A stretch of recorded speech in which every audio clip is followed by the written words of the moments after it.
everybody, and welcome to Collider Movie Talk for movie fans. I'm your host, Sinead DeFries, and this is the daily show where we bring you the latest news from the world of movies, plus a little bit of insight into what it all means. Joining us this morning is your Collider Movie Talk crew. First up, senior producer Jon Campea. Well, greetings and salutations, everybody. Welcome to the best damn movie-related show on the planet Earth, coming to you from right here at the Collider Video headquarters here in Burbank, California. And I want to announce, big announcement time, I have landed the lead role in the Big Time Rush Resurgence show that will be coming to your television on Nickelodeon. Watch for me. I'm playing Bobby B. I don't know. I was really excited for that name. That's right, Bobby. Bobby. I just made it up. So. Also here is writer-director Jon Schnepp. I also got cast, but I quit immediately because I realized I've been eating red vines. And I've been working on this script called Twizzler. Twizzler the movie. And he was just talking, I'm making my Twizzler week. It's like, you do realize those aren't Twizzlers, right? So And it's like whole world fell I had to apart. throw it all out. So, You have to start your movie all over. I'm not doing red vines. Now I'm doing Dust the movie. So I'm writing on 3 different screenplays so I get some dumb executive to create a bidding war on my stupid, dumb movie called Dust. All right, and on that note, here also Nerdist correspondent Miss Clarke Wolfe. Hello, everybody. Thank you for having me. And I am not going to be in the Big Time Rush revival. I'm actually going to be in the new Mickey Mouse Club revival. New Mickey Mouse The Club. new Mickey Mouse. I choose that one too. All right, the official red band and green band trailers for the upcoming Ryan Reynolds film Deadpool hit the web last night. Both trailers were similar to each other, with the red band having a bit of R-rated material in it. Based upon Marvel Comics' most unconventional anti-hero, Deadpool tells the origin story of former Special Forces operative turned mercenary Wade Wilson, who, after being subjected to a rogue experiment that leaves him with accelerated healing powers, adopts the alter ego Deadpool. Armed with his new abilities and a dark, twisted sense of humor, Deadpool hunts down the man who nearly destroyed his life. Jon, did you like the Deadpool trailers? I did, very, very much. You know, I was just expecting that they were going to show us the trailer they played at Comic-Con. And they're very similar, but there are some distinct differences between the two. This is a new trailer, essentially. What I was really surprised at was how good the Green Band trailer was. You know, because they're essentially the same trailer, just, you know, an F-bomb here is taken out, and instead you see the guys all get shot in the head, but instead of seeing their brains blow, you see them drop. And I thought, as a Green Band trailer, it was really effective too, so it was totally fine, but I kind of preferred the Red Band trailer. It was a little bit more fun. This movie is going to be bonkers. Absolutely bonkers. I am eating up everything they put out from this thing. The conversation between him and TJ Miller, the more it goes, the funnier it gets. I hope that scene in the movie is like 3 minutes long. That'd be great. You know what it reminds me of? It reminds me of the 40-year-old virgins, Seth Rogen, Paul Rudd, you know how you know you're gay bit, where it just kept going and going and going. I hope this conversation between Ryan Reynolds and TJ Miller just keeps going for like 3 or 4 minutes, because I was just loving it. The action looks great. I love the type of, you know, acrobatics that Deadpool's used. Very unconventional kind of stuff. It just looks great. It sounds great. Set up before sale. Again, Ryan Reynolds is born to play this role.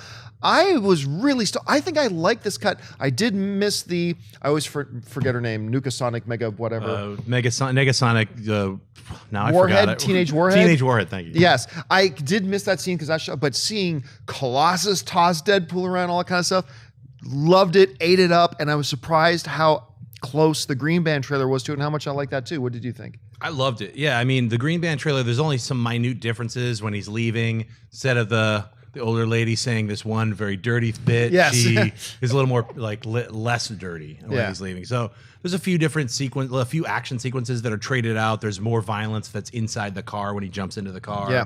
And they traded that out with showing a little bit of a fight scene out like with flames and stuff. So those are the minute differences. And also they cut out the reference to Colossus as a something gobbler. Yeah.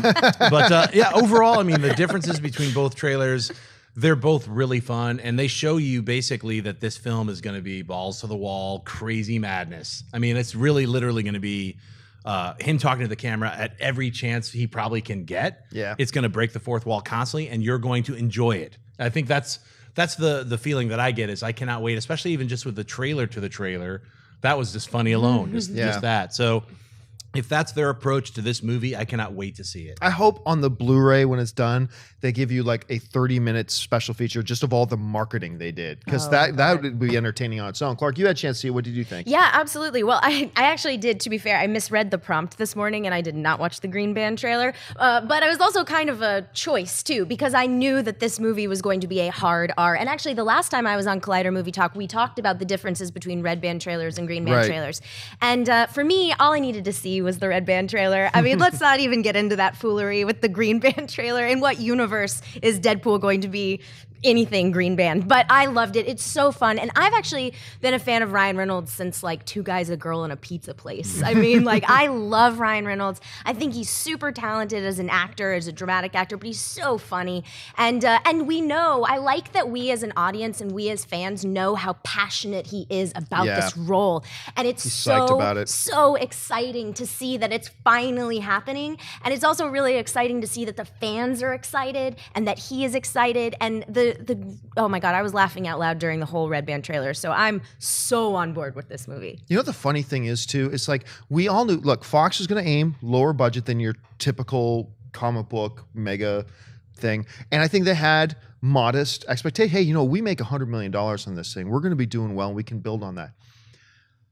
The buzz I'm feeling from everybody around this movie, this could be a much bigger hit than even Fox is hoping. I mean, this could turn out to be, I'm not talking Avengers numbers or anything like that, but this movie, this could be a 400 million worldwide movie. I mean, R has a hard time overseas, granted, but this could be a bigger hit than they're thinking. The one other difference I remember between the Green Band and the Red Band. In the Green Band, in that scene, I love the visual after he shoots all those guys and then sniffs up the smoke out of the gun.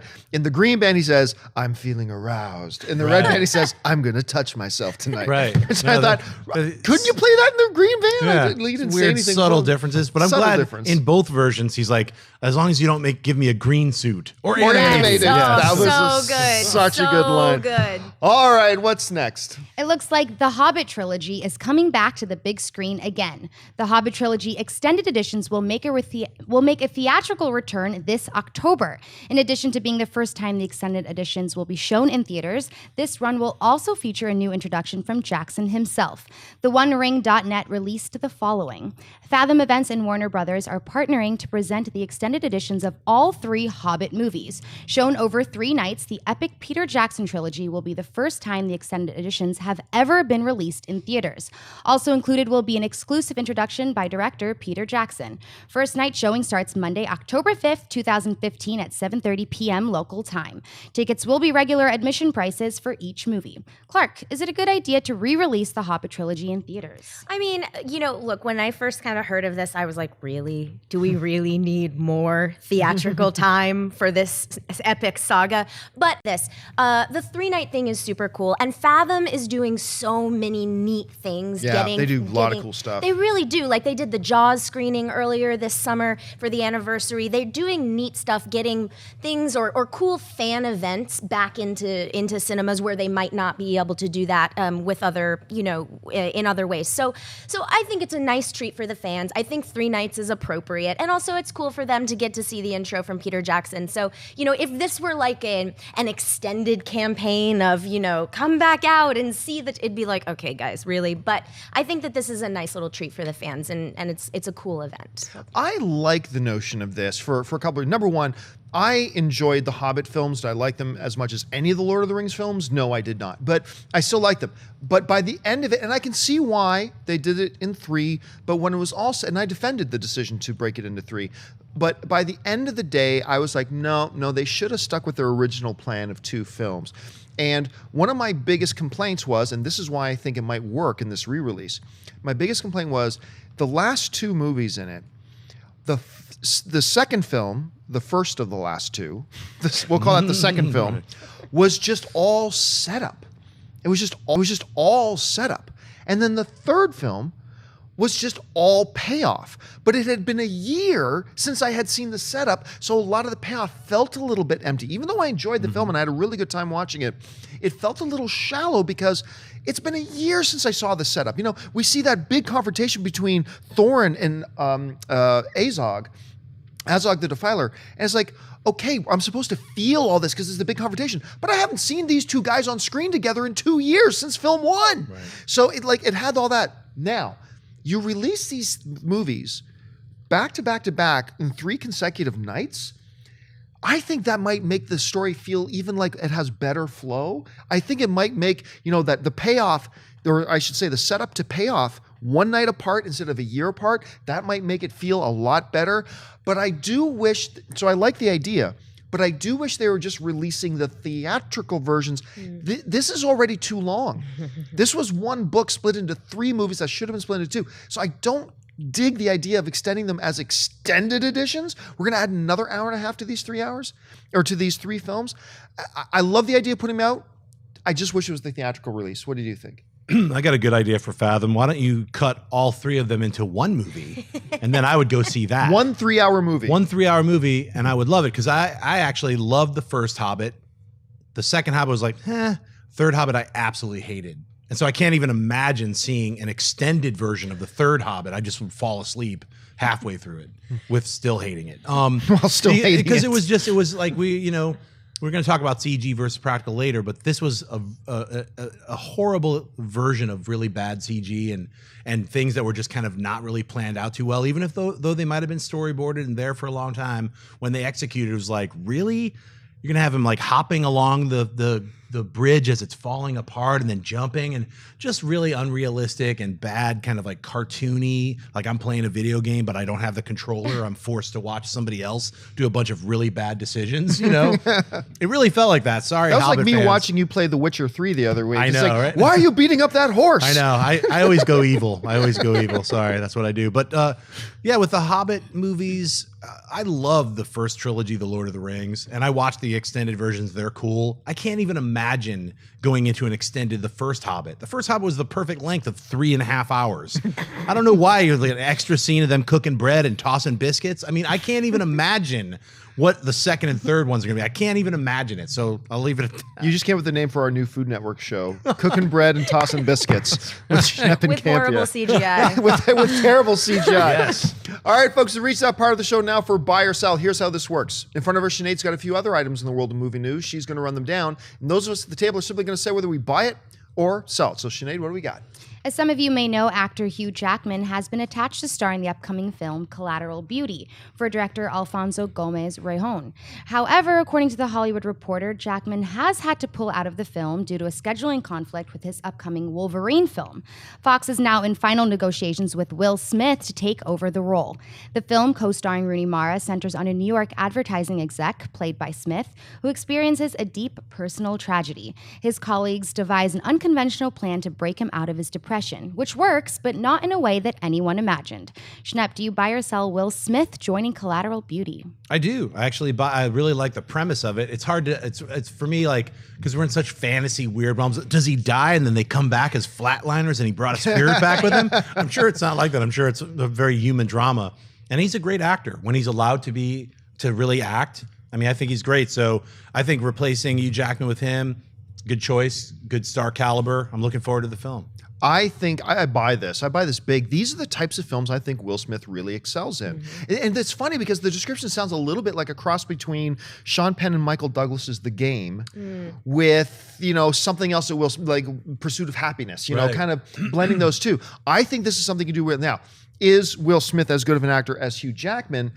He's a different kind of an actor, but I really do think Smith excels in these kinds of movies. I'm looking forward to seeing it. And Rooney Mara, as far as until I see her really suck in something, I'm all on board with. She was just in that movie with Channing Tatum. What was that one she was in a couple years ago where she plotted, she murdered somebody and made it look like If it's not 21 Jump Street, I don't know. No, it was not 21 Jump Street, but I'm forgetting the name of the movie. She was in it with not Charlize Theron, but Catherine Zeta-Jones. Side Effect. Oh, Thank you, yeah, Dennis. that's Side right. Effect. And even though I didn't like the movie, it tells you something about a performance when you see a movie that you don't think is actually that good, but a performance really stands out to you. I thought she was spectacular in that. So I'll see her in anything. So for me, this is a big buy. Yeah, it's a buy for me too. I love Will Smith. I am so on team Will Smith. Again, similar to Ryan Reynolds, I think he is a guy who can do a lot. And, you know, we all understand how Hollywood careers work. And sometimes when you're an actor, you need to play things safe or worry about the bottom line or whatever the case may be. But I love the idea of Will Smith teaming up with Gomez Rejon. Yeah. I mean, especially, you know, because he, as a director, does things that are extraordinary, whether or not they are supernatural by definition or extraordinary by definition. They excel, they elevate, he brings something out of his talent that we don't necessarily see all the time. And so I'm really excited about the pairing of Will Smith and him, because I want to see Will Smith kind of get dark or gritty or whatever it may be, but I want to see him go for it. So I'm totally on board with this. Definitely a buy. All right, what's next? A new trailer for the upcoming film Stonewall has hit the web. The film is being helmed by Independence Day director Roland Emmerich and is being released by Roadside Attractions. Stonewall centers on the fictional Danny Winters, played by Jeremy Irvine, who is forced to leave behind friends and loved ones when he is kicked out of his parents' home and flees to New York. Alone in Greenwich Village, homeless and destitute, he befriends a group of street kids who soon introduce him to the local watering hole, the Stonewall Inn. However, this shady, mafia-run club is far from a safe haven. As Danny and his friends experience discrimination, endure atrocities, and are repeatedly harassed by the police, we see a rage begin to build. John, do you buy or sell the trailer for Stonewall? I buy the trailer, although it was difficult. We had our pre-production meeting this morning, as we have every morning here at Movie Talk, and we're all sitting around the table trying to talk. Saying, I was getting to Stonewall, this, and all of a sudden, all you hear is Sinead, "Oh my God, he's hot."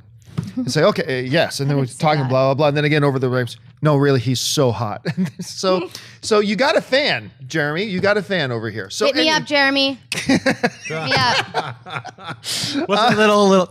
What's that little? That thing? was nice. So I really do buy the trailer, and I'm fascinated by it because I'm kind of really morbidly curious in Roland Emmerich directing films that aren't Roland Emmerich films. There aren't blow up, explosion, big spectacle things. He did that Shakespeare film.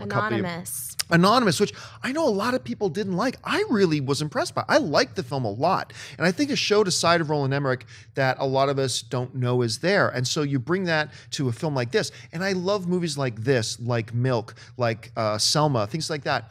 Things that remind us, look, folks, yeah, we have issues today, but let's not forget how bad they really were and how bad they could be again if we don't continue to pay attention to stuff like this.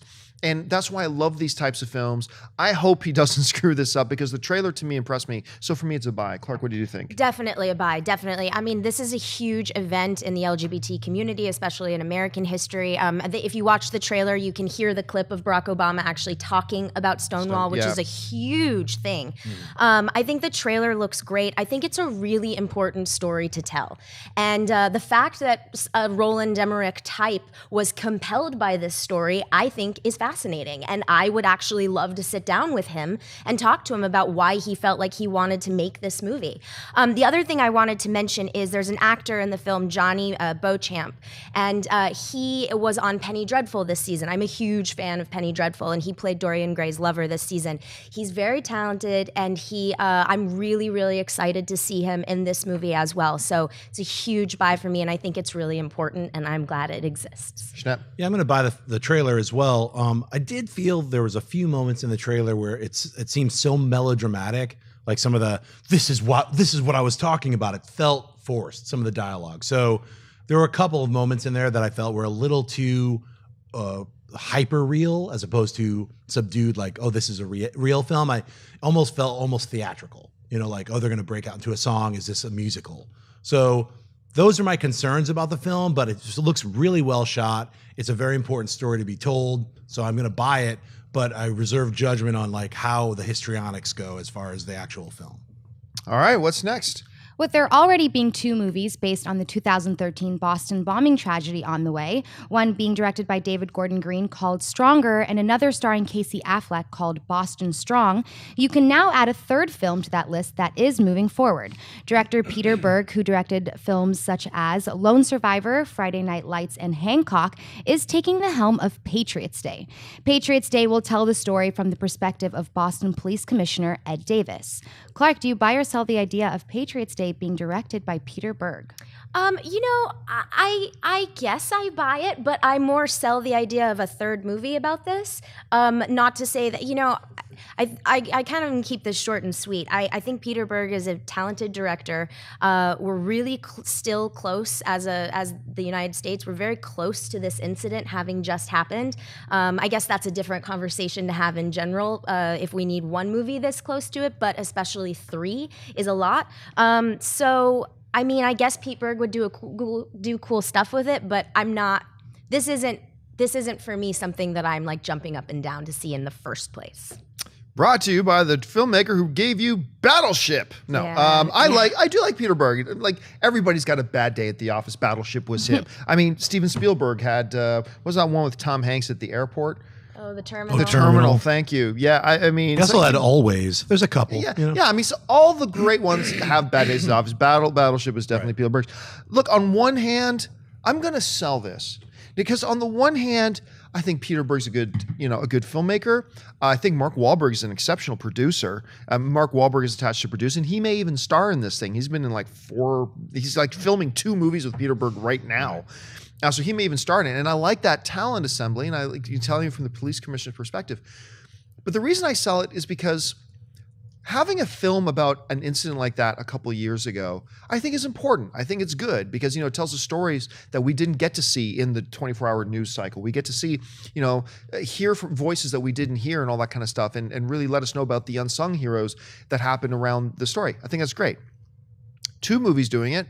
Okay, maybe you can give us a bit of a different perspective. 3 movies doing it.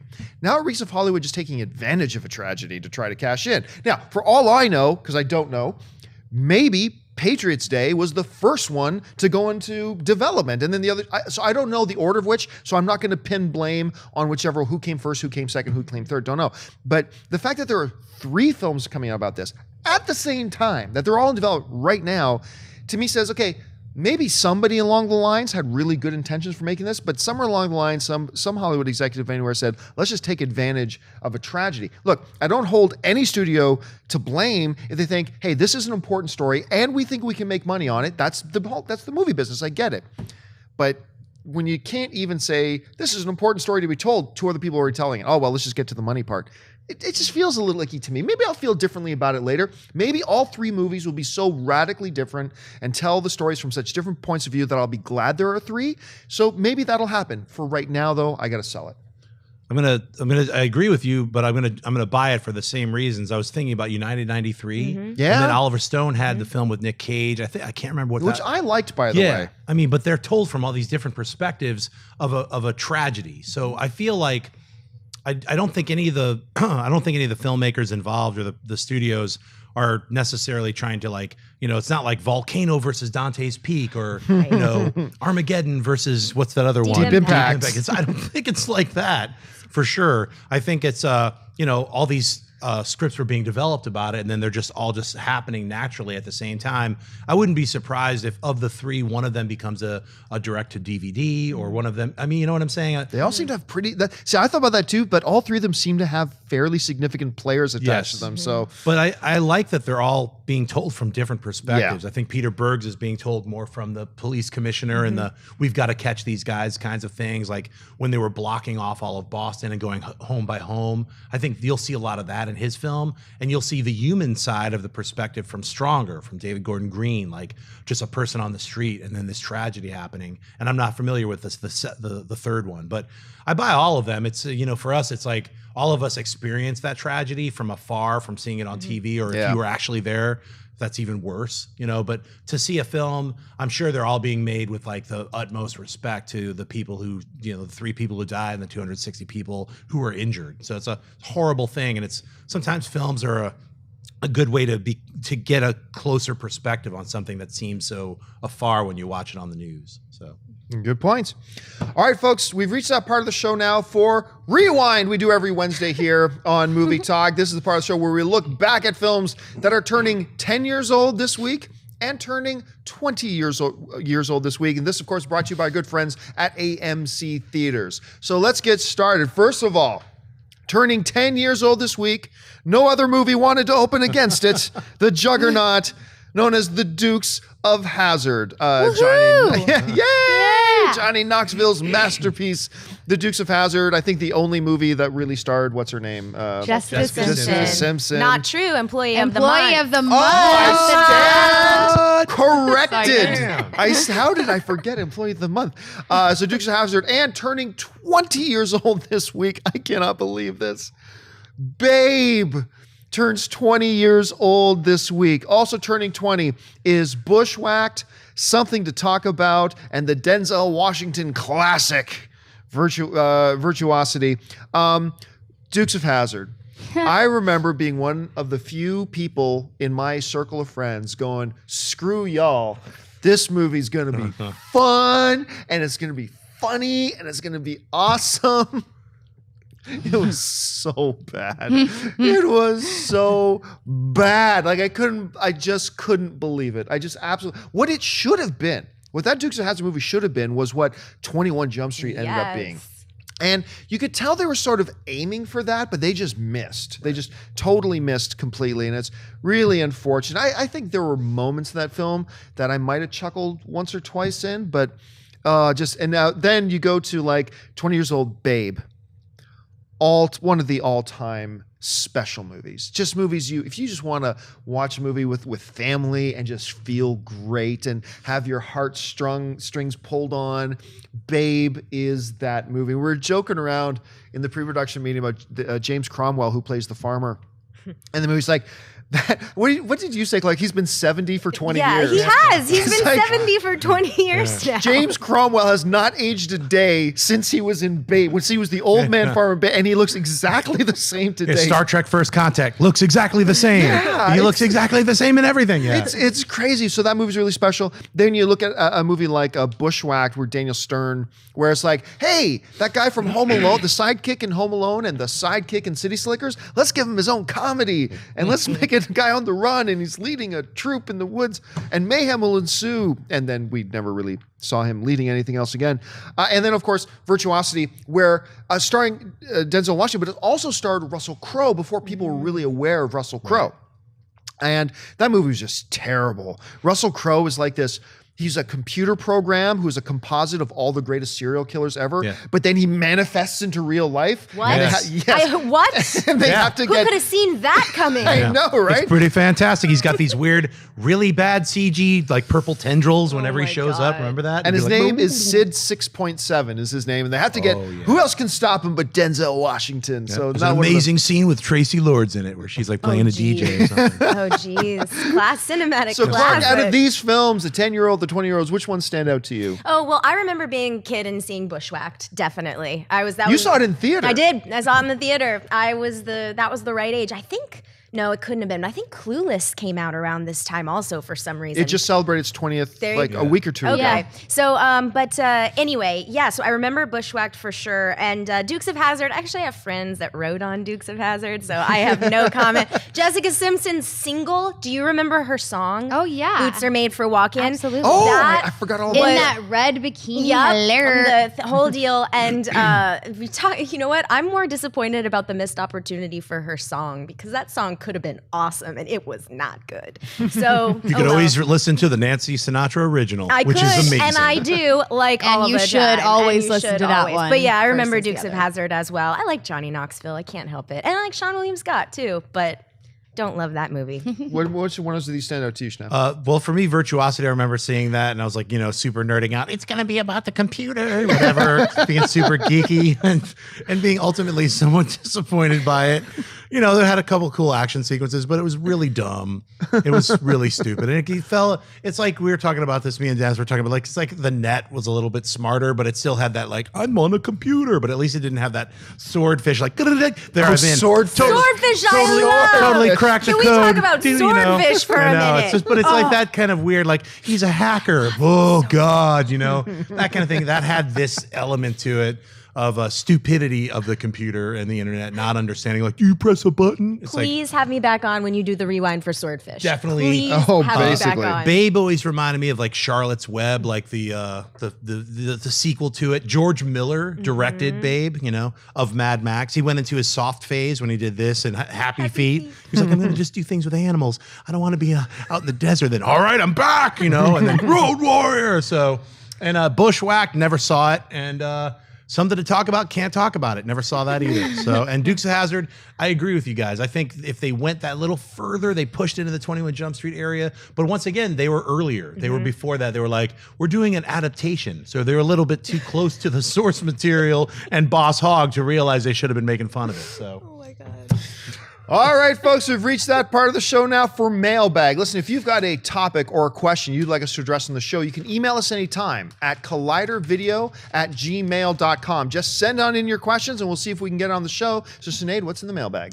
Sean writes, hey, Collider crew, love this show. I always hear you guys talking about how Warcraft and Assassin's Creed are the two movies that have a chance to make movie adaptations a positive thing.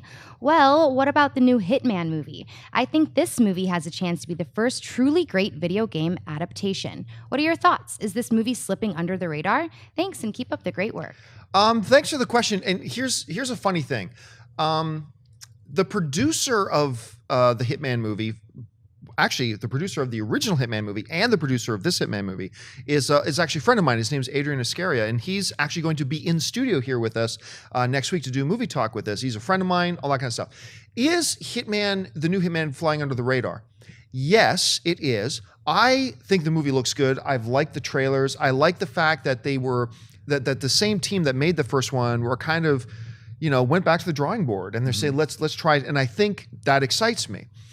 But it is flying a bit under the radar, but it deserves to fly under the radar because let's call spade a spade. I mean, just because the dude's a friend of mine, I still have to call it like it is. The first Hitman was disappointment. It absolutely was. And so even though the trailers look pretty good, I think a lot of people are seeing this, you know, Agent 47 trailers and they're thinking, okay, yeah, but I still got that taste of that first Hitman movie. The movie's going to have to come out and impress people. Then it'll be on everybody's radar. Until that happens, I don't think people are going to give it the benefit of the doubt. But like I said, I've liked the trailers. I think it looks quite good. But for me, because of that original Hitman that it disappointed, to me, the hopes of the genre ride on Warcraft and Assassin's Creed. And I hope that when Agent 47 comes out, we can go, this is the beginning of the true age of video game movies. This is the first really good one. Because like I said, it looks really solid so far. That's just the way I see it right now. Schnepp, what about you? Yeah, I've played every single Hitman video game out. Like all of them. I love all of them. It's so much fun. I love the character, Agent 47. Really disappointed with the first Hitman movie because it didn't have that essence. It didn't even have that feel. And it's like you're playing a character, but there's a story mode throughout all of the Hitman games. So they didn't really capture that in the first movie.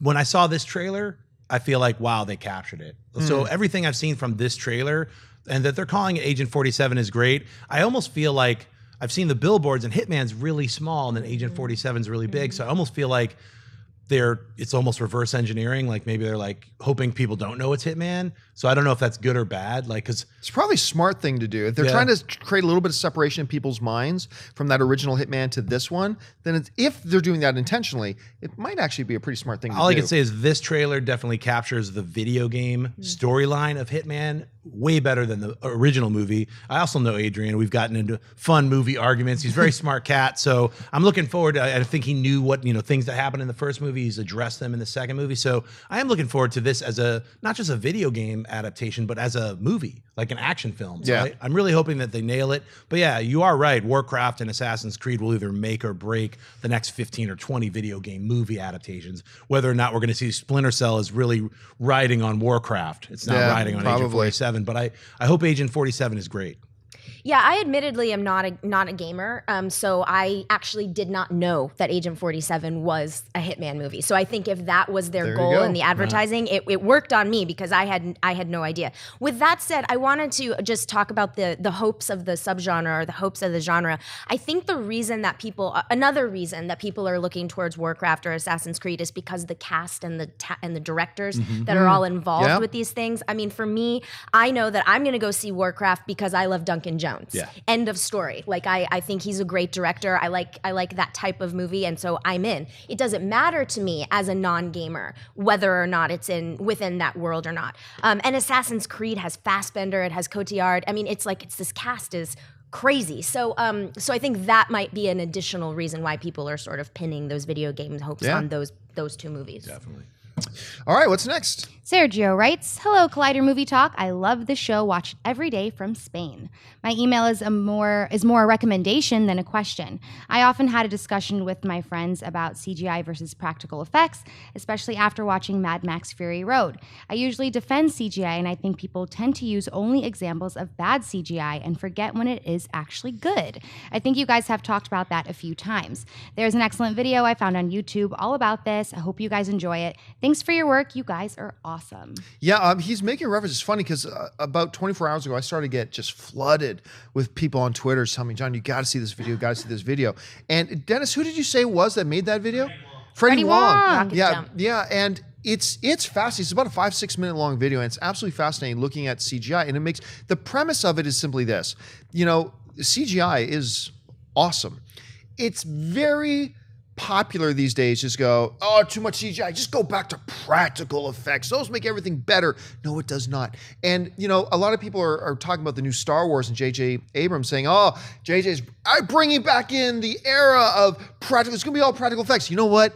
90% of that movie is going to be digital effects, and they're going to use some practical effects where they will work better. But don't make no mistake. And the cool thing in this video too is a lot of people point out the George Miller Mad Max movie that's out right now. Or was out, I should say. I wish I could go back to theater and watch it again. And say, see, practical effects, no, there's a lot more digital effects in that movie than you think. It is a great, so Wendy or Dennis, when we do up the show notes today, let's put a link in the show notes to that video. So you guys just look in the show notes of this video. If you want to find this video we're talking about, I think it's called something along the lines of CGI is ruining movies, except it doesn't. Right. It's very cool. And they go a little bit, like I said, it's only 5 or 6 minutes long, but they also go a little bit into the background of, what visual effects companies are going through right now. Right. It's a really cool 6 minutes. It's crazy how much they packed into it, actually. So I would recommend checking it out. You watched the video. What did you think? I loved it. And I loved the examples that he used visually while he was talking about and underpinning what he was talking about, visually showing. I mean, a lot of people forget that the best special effects are the invisible special effects. So every TV show that you see about lawyers, every time they're walking across the street, I bet you $1. That's from RoboCop. Remember, guys, I screwed up yesterday. I knew it was RoboCop. I said Total Recall. Thank all 1,000 of you for correcting me. Had a little mind blank, but thank you all 6,000 people. Are like, it's Total Recall. It's RoboCop. Anyway, I digress. Remember, when somebody's crossing the street, most of the time it's a green screen because it costs less money for someone to just like, oh, dude, just walk across the street or like go get that coffee or have that little sequence outside. We've already shot all these scenes, these background plates.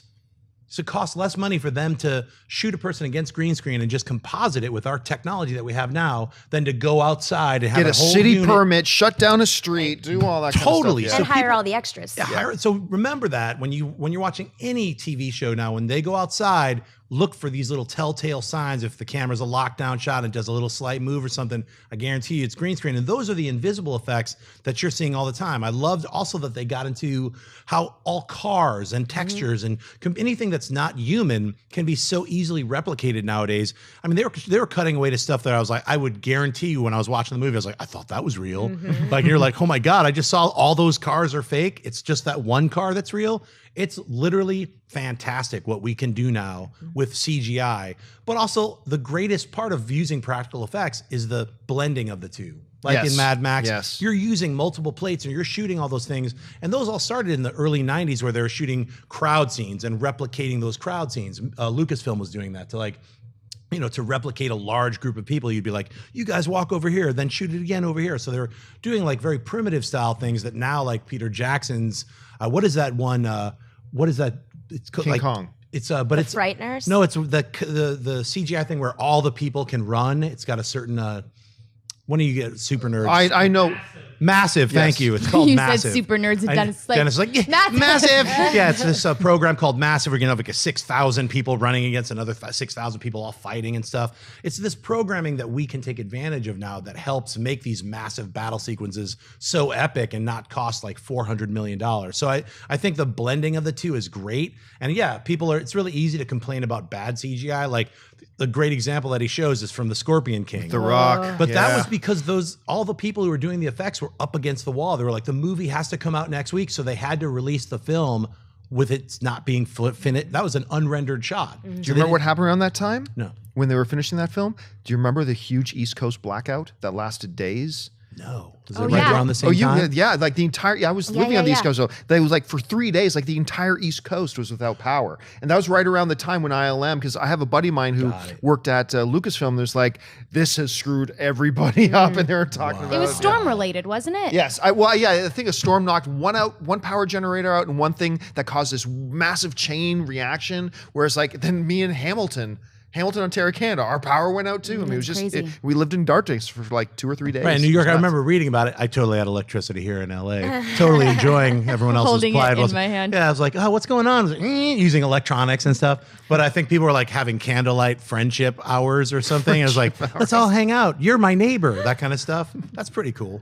Anyway, what stood out to you in the video? Yeah, I loved the video. I thought it was great. I mean, like most arguments, I liked that this video kind of played the nuances. It's not a black and white situation with CG versus practical. And I think like makeup, you should use sparingly. Use it to enhance your features. Don't wear too much of it. And also while you were talking, Schnepp, it reminded me of that story that I don't know if it's even true, but the story of shooting Gangs of New York and George Lucas coming down to visit the set and being like, you can just CG all of these people. Like, That's amazing. Scorsese's like, get off my set, exactly. Lucas. Right? Scorsese's like, I know, thank you. But anyway, the point that I'm making is, I think when used in the right ways and used to complement things, it's absolutely an asset. The thing I wanted to point out was towards the end of the video, the narrator makes the comment that, maybe if CG is taking you out of a movie, the movie's not that good in the first place if you're so easily distracted. And while I think that's mostly a good point, as a horror fan especially, I was just thinking about how recently, I'll be sitting and watching a movie.